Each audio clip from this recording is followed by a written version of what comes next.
8 अगस्त को पता चल जाएगा कि वास्तव में भारत में कितने देशभक्त हैं और वास्तव में कितने लोग सनातन को बचाने के लिए चिंतित हैं। नहीं, सही में वो फेसबुक पे बचाने वाले हैं या मैदान में आने वाले, वो भी पता चल जाएगा। ऐसा हमने और आपने तय किया हुआ है। हम सब 8 अगस्त को जंतर मंतर पे चलेंगे, आप भी चलेंगे, हम भी चलेंगे, हम लोग चल रहे हैं। हम लोग अंग्रेजी कानून चलाएंगे, हम इस देश में घुसपैठ नियंत्रण कानून की मांग करेंगे कठोर, हम धर्मांतरण नियंत्रण कानून की मांग करेंगे कठोर, हम जनसंख्या नियंत्रण कानून की भी मांग करेंगे, हम समान नागरिक संहिता की मांग करेंगे, हम एक देश एक अपराध संहिता की मांग करेंगे, एक देश एक नागरिक संहिता की मांग करेंगे। इस देश में 2 चीज बहुत जरूरी है, 1 nation 1 civil code, 1 nation 1 penal code. और जैसा मैंने आपको बताया कि घुसपैठ पे अलग से कानून नहीं चाहिए, धर्मांतरण पे अलग से कानून नहीं चाहिए, जनसंख्या पे अलग से नहीं। आप जनसंख्या को इंडियन सिविल कोड में डाल दीजिए, घुसपैठ को इंडियन पिनल कोड में डाल दीजिए, धर्मांतरण को इंडियन पिनल कोड में डाल दीजिए। तो आप केवल 2 कानून बनाइए, एक इंडियन पिनल कोड, एक इंडियन सिविल कोड, और उसी में चैप्टर वाइज चीजों को डालते जाइए। इसी विषय के लिए हम लोग चल रहे हैं। और 8 अगस्त को इस समय जितने लोग जुड़े हैं, मैं आपसे विनम्रता से कह रहा हूं, हम लोग जा रहे हैं, पुष्पेंद्र जी जा रहे हैं, पवन सिन्हा जी जा रहे हैं, जनरल बख्शी साहब जा रहे हैं, कपिल मिश्रा जी जा रहे हैं, हम सब लोग 8 अगस्त को जा रहे हैं। लेकिन एक चीज याद रखिएगा, सरकार को और देश को तब समझ में आएगा जब वहां पे ऐसे लगेगा पूरा सैलाब आया हुआ है। इसलिए मैं आप सबसे आग्रह कर रहा हूं, 8 अगस्त को अपनी राष्ट्रभक्ति आप दिखाइए। 8 अगस्त को आप अपना दिखाइए कि आपके दिल में जो आग है वो दिखनी चाहिए। अपने घर से एक एक अंग्रेजी कानून की कॉपी, एक एक माचिस लेके आइए। अगर अभी टाइम है, अमेजॉन पे इंडियन पिनल कोड मिल रहा है 150 रुपए का, पुलिस एक्ट मिल रहा है 70 रुपए का, एविडेंस एक्ट मिल रहा है 700 रुपए का। आप लोग अमेजॉन से भी बुक कर लीजिए, फ्लिपकार्ट पे मिल रहा है, अमेजॉन पे। अगर आपके आसपास किताब की दुकानें नहीं है, 200 रुपए में आपको 3-3 कॉपी मिल जाएगी कानूनों की, उनको अभी से मंगा के रख लीजिए और आइए। और नहीं तो हम लोग जो कर रहे हैं। लेकिन एक चीज याद रखिए, बिना आप लोग, भाई साहब आप तो जानते हैं, इस देश में लोकतंत्र नहीं भीड़ तंत्र है। जो वहां बिचौलिए बैठे हुए हैं बॉर्डर पे, उनसे 12-14 दौर की बातचीत हो चुकी। आज तक बताइए पुष्पेंद्र जी, आपसे कितने दौर की बात हुई? आपको बुला के पूछा गया, पुष्पेंद्र जी आप रोज लगे रहते हो, 10 साल से जगा रहे हो, आप बताओ जरा आपके क्या सुझाव हैं? अरे वो टिकैत जो दलाल है उसको बुला बुला के बात हो रही है। क्यों? क्योंकि उसके साथ 1000-2000 लोग बैठे हुए। कोई पुष्पेंद्र जी को बुला के नहीं पूछ रहा पुष्पेंद्र जी क्या करना चाहिए, कोई अश्विनी उपाध्याय को बुला के नहीं पूछ रहा अश्विनी उपाध्याय जी क्या करना चाहिए, कोई जनरल बख्शी को बुला के नहीं पूछ रहा है, कोई कपिल मिश्रा या पवन सिन्हा को बुला के नहीं पूछ रहा है। आप आओगे, बातचीत होगी। मैंने कहा हमें 12 दौर की बातचीत नहीं करना। अरे हमारे पास तो दुनिया का हमने कानून बना के रखा हुआ है, हम तो कानून की कॉपी दे देंगे, साहब ये देख लो, ये दुनिया का सबसे बढ़िया घुसपैठ नियंत्रण कानून है, ये दुनिया का सबसे धर्मांतरण नियंत्रण कानून है, ये दुनिया का सबसे बढ़िया जनसंख्या नियंत्रण कानून है, ये दुनिया का सबसे बढ़िया कट्टरवाद विरोधी कानून है, ये दुनिया की सबसे बढ़िया यूनिफॉर्म सिविल कोड है, आप लागू करिए, हम बता देंगे। लेकिन मौका तब बातचीत तभी होगी, बातचीत का मौका तभी होगा, हमें तभी सरकार से बुलाएगी जब आप लोग आओगे। नहीं तो भैया हम भी गूगल करके यूट्यूब पे अपनी बात रख रहे हैं, आप भी अपने घर में बैठिए, आराम से फेसबुक पे कमेंट करते रहिए, व्हाट्सएप पे वीडियो फॉरवर्ड करते रहिए। आप भी यही करिए, हम जो कर रहे हैं हम कर रहे हैं, क्या करें? हमारे पास जो क्षमता है हम तो कर ही रहे, पुष्पेंद्र जी के पास जो क्षमता पुष्पेंद्र जी कर ही रहे।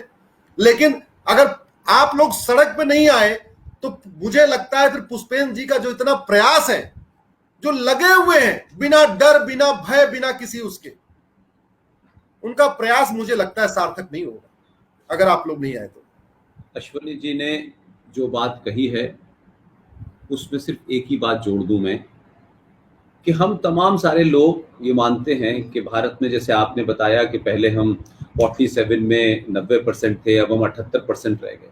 अगर टोटल पॉपुलेशन के 78% लोग हैं और 78% के 5% भी 78% के 5% भी लोग, जो दुनिया भर में ऐसा लगता है बदलाव हो रहा है, सब कुछ हो रहा है, जो लोग इस देश में 78 नहीं 20-22% हैं, वो 90 दिन तक इस देश में हाईवे को रोक के बैठ जाते हैं। सरकार झुकती है, सुप्रीम कोर्ट झुकती है, पुलिस एक्शन नहीं करती, चंद लोग दंगा कर देते हैं, अगर जो बात अश्वनी जी ने कहा थोड़ी देर के लिए मैं उसको एक पॉजिटिव नोट पे लेता हूं। अगर इस देश में लोकतंत्र नहीं है, भीड़ तंत्र है, तो भाई अगर भीड़ तंत्र है तो क्या भीड़ की सनातनियों के पास कमी है? तो एक बार भीड़ की ताकत दिखा करके ही यह तय हो जाए कि अगर भीड़ तंत्र से चलना है तो भीड़ तंत्र इतनी होगी कि दिल्ली में सड़क नजर नहीं आनी चाहिए। और ये इम्तिहान है, इसमें अश्वनी जी का, मेरा और पवन जी का, तमाम सारे लोग हैं, उनका निजी कुछ भी नहीं, कुछ भी निजी नहीं है। हम फिर आएंगे, फिर बोलेंगे, फिर करेंगे, क्योंकि हम ये सोच के नहीं बैठेंगे कि जंतर मंतर पे 10 लोग आए थे। हां, जब आएंगे लौट के तो हम नहीं बात करेंगे, सत्ता के गलियारों में आपकी गिनती के ऊपर चिंता होने लगेगी, सत्ताएं सोने से उठने लगेंगी, इस देश की पुलिस को लगने लगेगा, और जो शाहीन बाग पे बैठे हैं उनको समझ में आ जाएगा कि दोबारा शाहीन बाग पे मत बैठना। एक बार अगर ये बैठ गए तो फिर दिल्ली में घुसने की जगह नहीं मिलेगी।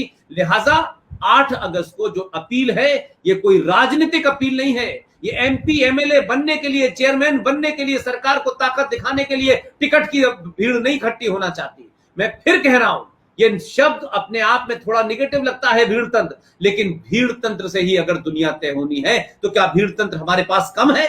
हम भीड़ का हिस्सा बनने के लिए तैयार हैं। कोई ये नहीं कह रहा है कि पीएचडी की डिग्री वाले वहां पहुंचेंगे, डॉक्टर वहां पहुंचेंगे और इंजीनियर वहां पहुंचेंगे। जिसको भी इस बात का 1% दर्द है कि भारत का भविष्य जिस तरफ जा रहा है वो नहीं जाना चाहिए, और ये कानून और वो कानून, भाई कानून की मांग करते रहिए, लेकिन आपका अपना जो दायित्व था वो तो निभाइए कम से कम। सिर्फ इस बात के लिए बाहर आएंगे कि 26 जनवरी हो गई, हम 26 जनवरी देखने आ गए, 15 अगस्त देखने आ गए, ये सालों से चल रहा था, सालों तक चलता रहेगा। इस देश में लड़ाई हर चीज के लिए सड़कों पे करनी पड़ती है। नेता वोट भी मांगते हैं तो फेसबुक से नहीं मांगते हैं, वो भी जा जाके लाते हैं, भीड़ इकट्ठी होती है और वही भीड़ जिताने और हराने का काम करती है। इसलिए अगर ये भीड़, सत्ताएं भीड़ से डरती हैं, सत्ताएं भीड़ से आने से नींद उनकी खुलती है, तो अपने भी लोग अगर सो गए हैं, अगर इस सरकार को आप ये कहते हैं भाई ये राष्ट्रवादी सरकार है, ये अपनी तो अपनी सरकार को जगाने ही तो जा रहे हैं, हटाने तो नहीं जा रहे। मैं तो अपनी बातों में कई बार बोला है, आप डराइए, धमकाइए, गिराइए मत। आपने अश्वनी भाई सारी बातें रखी, अपनी बात भी रखी, और 8 अगस्त के लिए एक अपील भी की, और लगातार आपका अपील कर रहे हैं। आपने फेसबुक पे किया है और आपके जितने 4-5 पेज हैं उस पे भी किया है। मैं भी जहां जहां बोल रहा हूं और लोगों को कि भाई 8 अगस्त जो है वो हम सब का इंटरेस्ट है, उस पर अश्वनी जी ने इनिशिएटिव लिया है, डेट उन्होंने तय की है। हम सबको बिना अगर मगर, क्या है, कौन है, किसने किया है, कितना इशू है, हमको ये मानना है कि वहां 5 करोड़ लोगों की संख्या नजर आए।